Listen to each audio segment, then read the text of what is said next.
Hello viewers, আসসালামু আলাইকুম। আজকে আমরা খুবই কনফিউজিং কিন্তু কমন একটা রুল নিয়ে আলোচনা করব। আজকের আমাদের আলোচনার বিষয় হচ্ছে, আমরা জানি প্রেজেন্ট ইনডিফিনিট টেন্সের subject third person singular number হলে সেক্ষেত্রে ভার্বের সাথে এস, ইএস অথবা আইএস যোগ করতে হয়। আজকে আমরা দেখব যে কোথায় এস যোগ করব, কোথায় ইএস যোগ করব অথবা কোথায় আইইএস যোগ করব। তো চলুন আমরা দেখে নেই। আপনাকে মনে রাখতে হবে, আপনি যদি কোনো ভার্বের শেষে ইএস যোগ করতে চান তবে শর্ত হচ্ছে সেই ভার্বটার শেষে সিএইচ থাকতে হবে। অর্থাৎ কোনো ভার্বের শেষে যদি সিএইচ থাকে, ও থাকে, এস থাকে, এসএইচ থাকে, এক্স থাকে আর জেড থাকে, এক্ষেত্রে আপনি ভার্বের শেষে কি যোগ করবেন? ইএস যোগ করবেন। হ্যাঁ, যেমন দেখেন আমরা একটু উদাহরণটা দেখে নিই। যেমন ক্যাচ, দেখেন শেষে সিএইচ আছে। হ্যাঁ, তো আপনি এখানে লিখবেন কি? ক্যাচেস।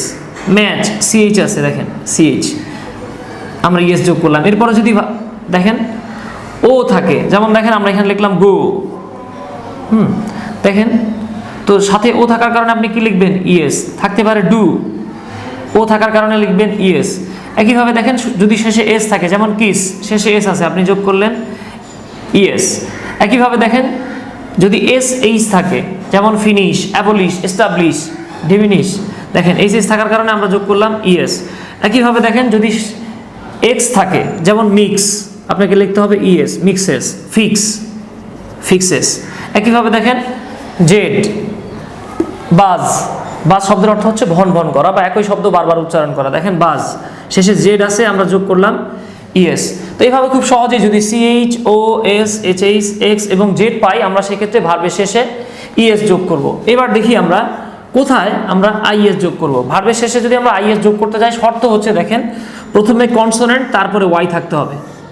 কনসোনেন্টের পরে ওয়াই থাকলে সেক্ষেত্রে আমরা ওয়াই উঠিয়ে দেই এবং উঠিয়ে দিয়ে তার যেখানে ওয়াই উঠে গেছে তার সাথে আমাদেরকে আইইএস যোগ করতে হয়। যেমন দেখেন আমি এখানে উদাহরণ দিয়ে রেখেছি ক্যারি, দেখেন আর একটা কনসোনেন্ট, শেষে আছে ওয়াই, এক্ষেত্রে ওয়াই উঠে গিয়ে আপনি লিখবেন ক্যারিস।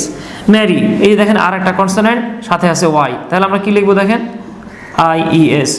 বাড়ি মানে কবর দেয়া বা পুঁতে রাখা, কোনো কিছু মাটির নিচে পুঁতে রাখা। হ্যাঁ, দেখেন কনসোনেন্ট প্লাস ওয়াই ছিল, আমরা এখানে কি করব?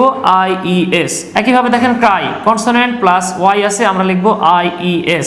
এভাবে খুব সহজেই আমরা কনসোনেন্টের পরে যদি ওয়াই থাকে, এক্ষেত্রে ওয়াই উঠিয়ে দিয়ে আমরা আইইএস যোগ করতে পারি। এবার আমরা দেখব দেখেন এস কোথায় যোগ করতে হয়। অর্থাৎ দেখেন আপনাকে মনে রাখতে হবে এই দুটো নিয়ম। হ্যাঁ, অর্থাৎ ইএস এবং আইএস এর যে রুল দুটো আছে, এর ব্যতিক্রম যেখানেই হবে সেখানে আপনি কি লিখবেন? এস লিখবেন। যেমন দেখেন ইট, আপনি টি এর কোনো রুল পান নাই, তাই ব্যতিক্রম এস। ই এর কোনো রুল পান নাই, সাথে যোগ হলো এস। সিস, এভাবে দেখেন ক্রিয়েট, শেষে ই আছে, এখানে আমাদেরকে যোগ করতে হবে এস। একইভাবে দেখেন নো, ডব্লিউ আছে, মানে ব্যতিক্রম নিয়ম এস। একইভাবে দেখেন বাই, এখানে আপনি আবার ওয়াই দেখে আইএস যোগ করতে পারবেন না, কারণ দেখেন ওয়াইয়ের আগে কিন্তু ইউ আছে, অর্থাৎ ভাওয়েল আছে, কনসোনেন্ট নাই, দ্যাটস ওয়াই আপনি এখানে লিখলেন এস। তো এই হচ্ছে গিয়ে আপনার ভার্বের শেষে এস, ইএস এবং আইএস যোগ করার নিয়ম। আশা করি আপনারা বুঝতে পেরেছেন। লাইক, কমেন্ট, শেয়ার করে পাশেই থাকবেন।